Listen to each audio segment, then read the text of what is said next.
হবে। আরে আল্লাহর কোরআনের জুজদানে তাই কেন পড়ে যত্ন করে রেখে দেবে। ইওর অনার, এটা কাপড়, কোরআন নয়। এটা কাপড়, কোরআন নয়। আর তুমি বলছো গরু আমার দেবতা, আর সেই দেবতার গায়ের চামড়া তোমার পায়ে কেন জুতা? বলে তাই তো, চামড়ার দামি জুতা। ইওর অনার, নারায়ে তাকবীর। ডাক্তারকে জিজ্ঞেস করো, মানুষের দুটো অ্যান্ডাকোষ আছে নাই? দুটো তাল বড় আছে কিনা? একটা ছোট হয়, একটা বড় হয়ে যায় কোনো কারণে, সাইকেল চড়ার কারণে। ধরেন একটা 3 কেজি, একটা 1.5 কেজি হয়, হয় কি না? ওই তাল বড়াকে সাইজ করতে গেলে যে বুলডোজার দেওয়া হয়, সেটা গরুর চামড়া দিয়ে ছোটটাকে চেপে ধরে, নতুন হার্নিয়া হয়ে যায়। জোরে বলুন নারায়ে তাকবীর। কোরআনের একটা ছেঁড়া কাপড় পরে থাকলো, তাই ওরা যত্ন করে। আর তোমার দেবতার চামড়া লাগাচ্ছ কোথায়? মিলিটারিরা পিঠে চামড়া নিয়ে ছোটে।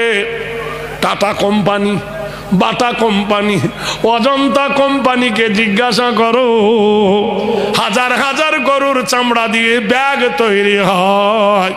মুসলমান গরু না খেলে কারখানা বন্ধ হয়ে যাবে। সুবহানাল্লাহ বলুন, জোরে বলুন আলহামদুলিল্লাহ। তাহলে আমরা কারোর দোষ করিনি, আমরা কার আচ্ছা সত্যি করে বলুন, বসিরহাটের বাজারে দামি দামি মিষ্টির দোকান আছে নাই? হ্যাঁ ভাই, আছে কিনা? আচ্ছা, সেই মিষ্টির দোকানটায় হিন্দুর নামল্লা, হিন্দু। আচ্ছা, আমরা মুসলমান যদি সাম্প্রদায়িকতা হতাম, তাহলে হিন্দুর দোকানের মিষ্টি খেতাম না। আমরা সাম্প্রদায়িকতা নয়, আমরা হিন্দুর দোকানের মিষ্টি খাই, আমরা সম্প্রীতি। বলুন সুবহানাল্লাহ, জোরে বলুন।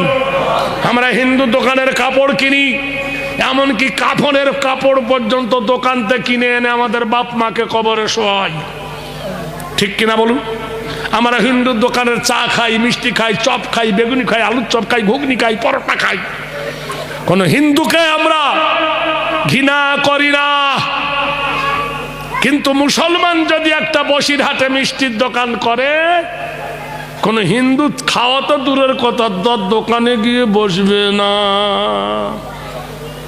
ভাইরা আমার, বন্ধুরা আমার, দেরি নয় আর কটা দিন, রোজা আসবে।